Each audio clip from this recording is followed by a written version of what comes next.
Assalamualaikum warahmatullahi wabarakatuh. Kepada yang saya hormati Ibu Luliatul Mutmainah SEMSI dan rekan-rekan sekalian yang telah menyempatkan waktunya. Baik, di sini saya sebagai moderator untuk mewakili kelompok saya. Seperti kata pepatah, tak kenal maka tak sayang. Jadi di sini saya akan perkenalkan diri terlebih dahulu. Nama saya Deniar Alifa Putri dengan NPM terakhir 215. Saya Salsabila Septiani dengan NPM 24343111213. Saya Anggita Faizah Ridwan dengan NPM akhir 294. Saya Rifki Amarullah Sofiandi dengan nomor NPM 2434031111282. Sebelumnya mari kita untuk bertilawah bersama-sama ya teman-teman. A'udzu billahi minasyaitonir rajim.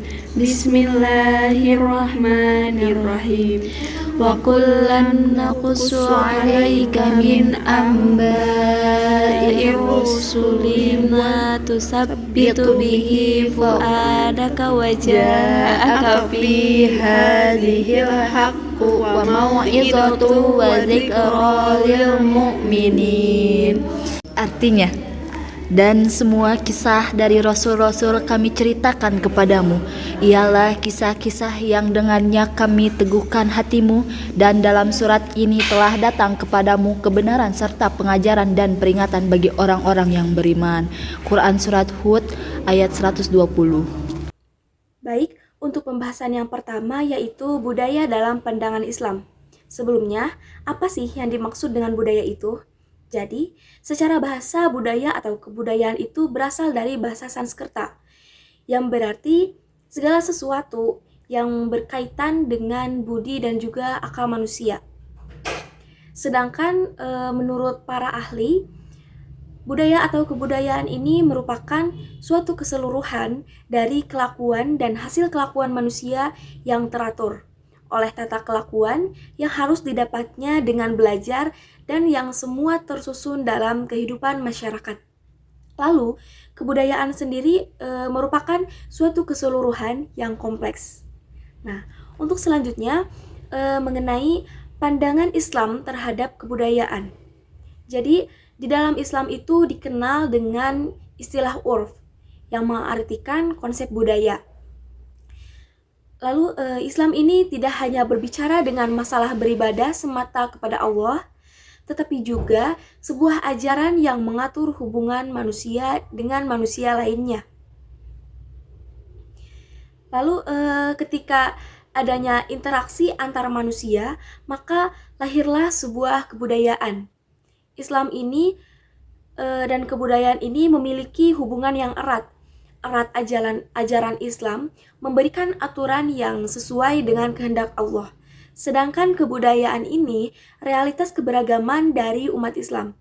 Lalu, mekanisme antara agama dengan kebudayaan ini diantaranya, yang pertama ada kebudayaan yang tidak bertentangan dengan ajaran Islam, lalu yang kedua akulturasi kebudayaan, dan yang ketiga kebudayaan yang bertentangan dengan syariat Islam. Untuk selanjutnya, pembahasan mengenai sejarah dan kebudayaan Islam pada masa Nabi. Untuk yang pertama, yaitu keadaan Mekah sebelum Rasulullah SAW lahir. Nah, daerah Mekah ini terdiri dari gunung, dataran tinggi, dataran yang sangat tandus, serta sangat gersang. Tidak banyak orang juga yang tinggal di daerah tersebut. Sebelum kedatangan Islam, maka masih diwarnai dengan penyembahan berhala terhadap Tuhan yang dikenal dengan paganisme. Selain itu juga, mereka menyembah agama Masehi atau Nasrani. Dan di samping itu, ada agama Yahudi yang dianut oleh penduduk imigran dari Yaman dan juga Madinah. Saat itu juga, mereka memiliki perilaku buruk seperti suka mabuk-mabukan, berjudi, dan berzina. Serta masyarakat tersebut itu dikenal dengan istilah jahiliyah. Selanjutnya, keadaan Mekah setelah Rasulullah SAW lahir.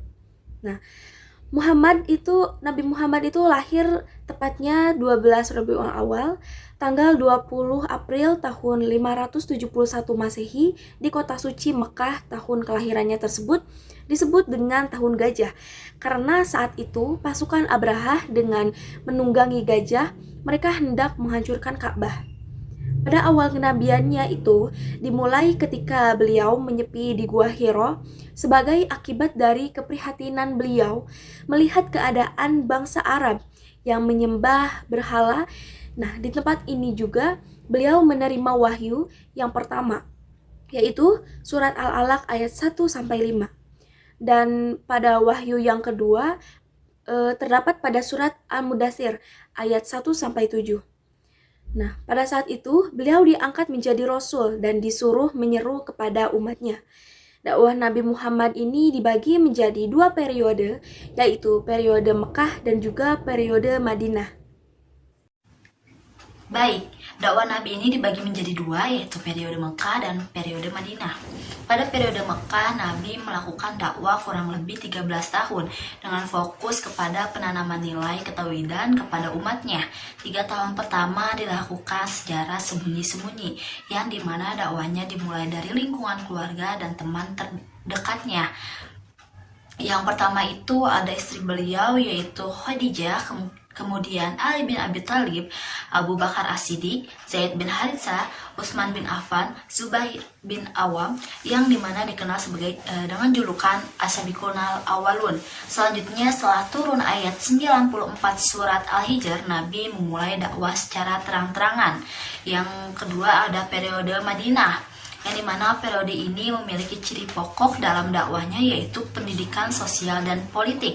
Pada periode ini juga pengembangan Islam lebih ditekankan pada dasar pendidikan masyarakat Islam dan pendidikan sosial kemasyarakatan. Pada periode ini Nabi yang pertama mendirikan masjid, kemudian yang kedua mempersatukan antara kaum Ansor dan Muhajirin, yang ketiga ada perjanjian saling membantu antara sesama kaum muslimin, yang keempat meletakkan dasar politik ekonomi dan sosial, yang kelima mengadakan perjanjian dengan seluruh penduduk Madinah. Yang materi selanjutnya itu terkait masa Khulafaur Rasyidin.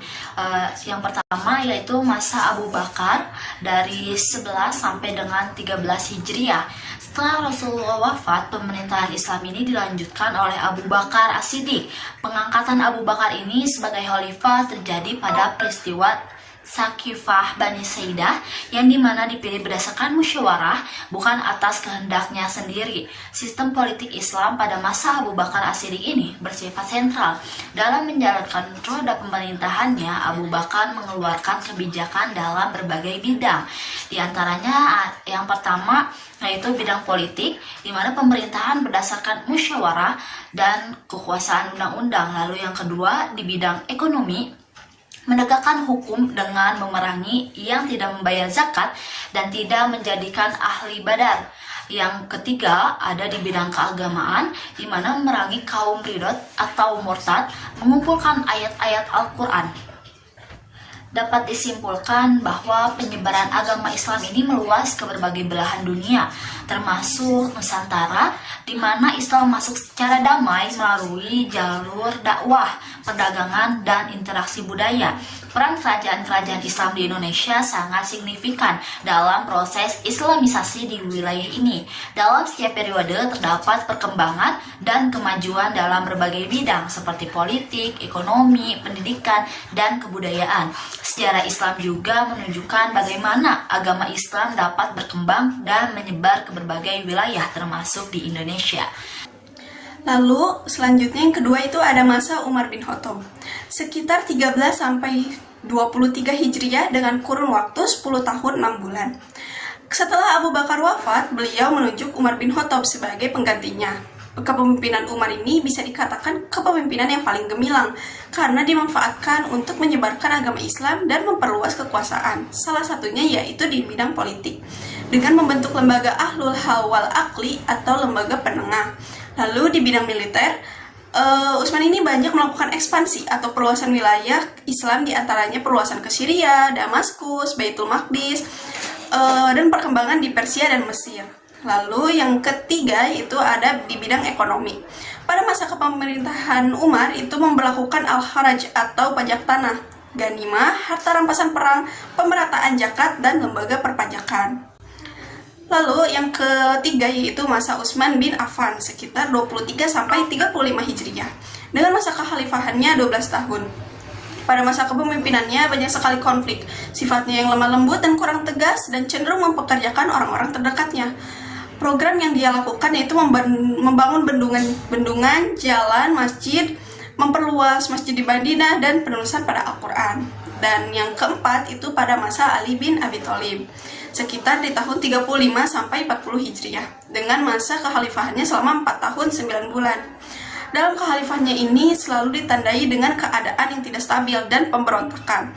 Hal ini itu diakibatkan karena ada sebagian kecil yang tidak menyukai Ali, yaitu keluarga Umayyah.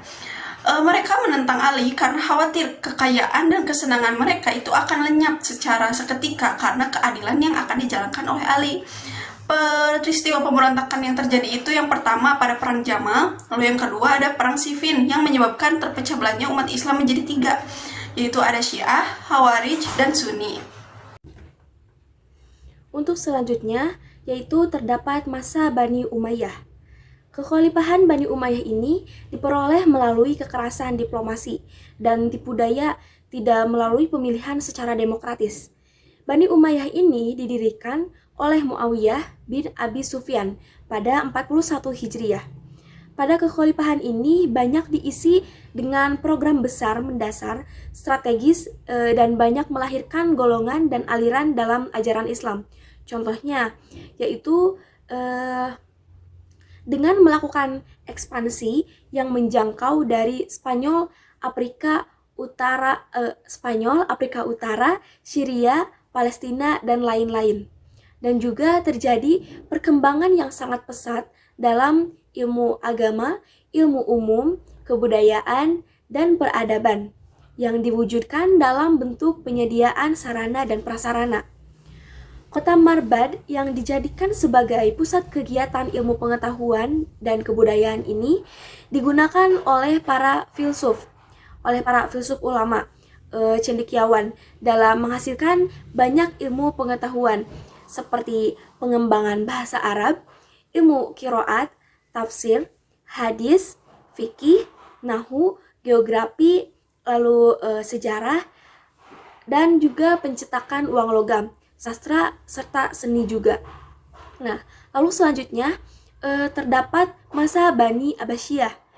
Masa Bani Abbasiyah ini berlangsung selama 132 sampai 656 Hijriah dalam kurun waktu lebih dari 5 abad kepemimpinan yang dipegang oleh lebih dari 37 khalifah. Pada awal periode ini menekankan pembinaan dan kebudayaan Islam daripada perluasan wilayah serta menyiapkan landasan bagi pengembangan filsafat dan ilmu pengetahuan dalam Islam.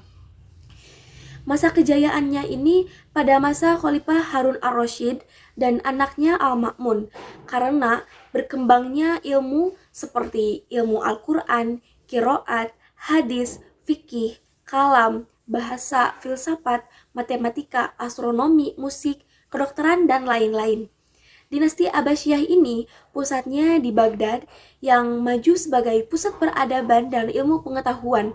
Dan pada akhir kekuasaannya ini, Baghdad dihancurkan dan diletakkan dengan tanah oleh pasukan Mongol.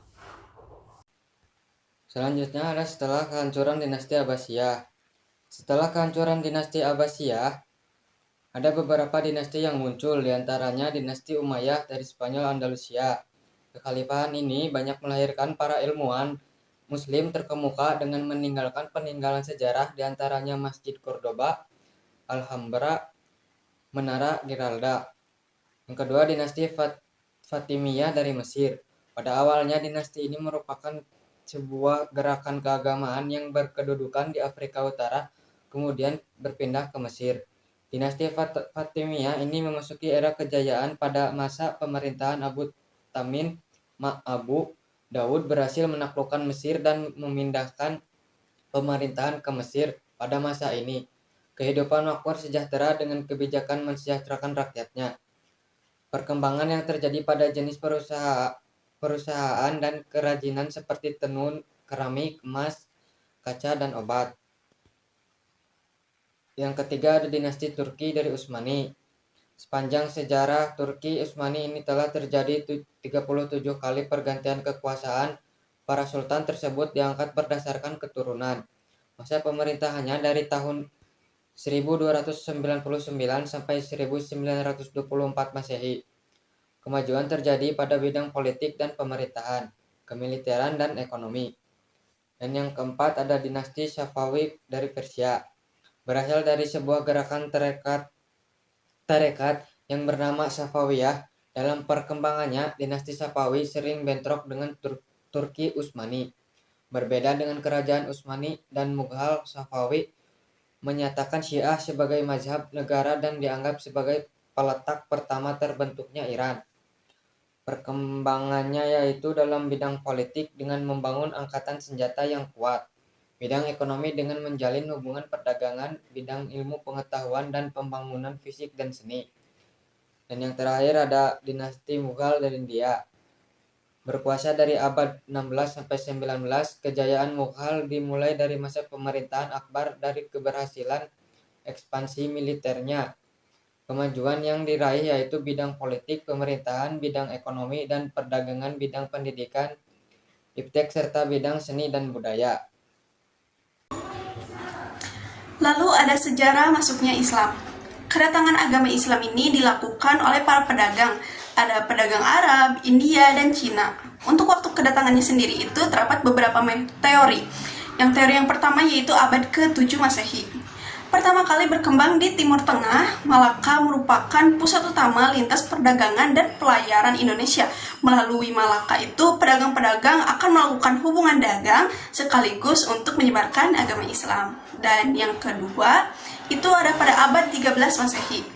Ini itu didasarkan pada penemuan yang dikaitkan dengan masa runtuhnya dinasti Abbasiyah tentang berita Marco Polo, penemuan batu nisan Sultan Malik As-Saleh di Samudra Pasai, dan diperkuat dengan ajaran tasawuf. Selain itu, diperkuat juga dengan teori Gujarat, Profesor Dr. Snuk Hugronje, lalu ada teori Mekah dari Profesor Dr. Buya Hamka, ada teori Persia dari Profesor Dr. Hussein Jajadiningrat, dan yang terakhir ada teori Cina Profesor Dr. Slamet Muljana. Selanjutnya ada metode penyebaran Islam. Yang pertama ada saluran perdagangan, yang kedua ada saluran perkawinan, dan yang ketiga ada saluran tasawuf. Yang keempat ada saluran pendidikan, yang kelima ada saluran kesenian, dan yang terakhir ada saluran politik. Kerajaan Islam di Indonesia. Kerajaan Islam di Indonesia yang pertama ada Kerajaan Perlak, yang kedua ada Kerajaan Aceh Darussalam, yang ketiga ada Kerajaan Demak, yang keempat ada Kerajaan Mataram Islam, yang kelima ada Kerajaan Cirebon, yang keenam ada Kerajaan Banten, dan yang terakhir ada Kerajaan Islam Banjar. Dapat disimpulkan bahwa penyebaran agama Islam ini meluas ke berbagai belahan dunia, termasuk Nusantara, di mana Islam masuk secara damai melalui jalur dakwah, perdagangan, dan interaksi budaya. Peran kerajaan-kerajaan Islam di Indonesia sangat signifikan dalam proses Islamisasi di wilayah ini. Dalam setiap periode terdapat perkembangan dan kemajuan dalam berbagai bidang seperti politik, ekonomi, pendidikan, dan kebudayaan. Sejarah Islam juga menunjukkan bagaimana agama Islam dapat berkembang dan menyebar ke berbagai wilayah termasuk di Indonesia. Sekian presentasi dari kelompok kami. Mohon maaf jika ada tutur kata yang salah. Kami pamit undur diri. Wabillahi taufiq wal hidayah. Wassalamualaikum warahmatullahi wabarakatuh.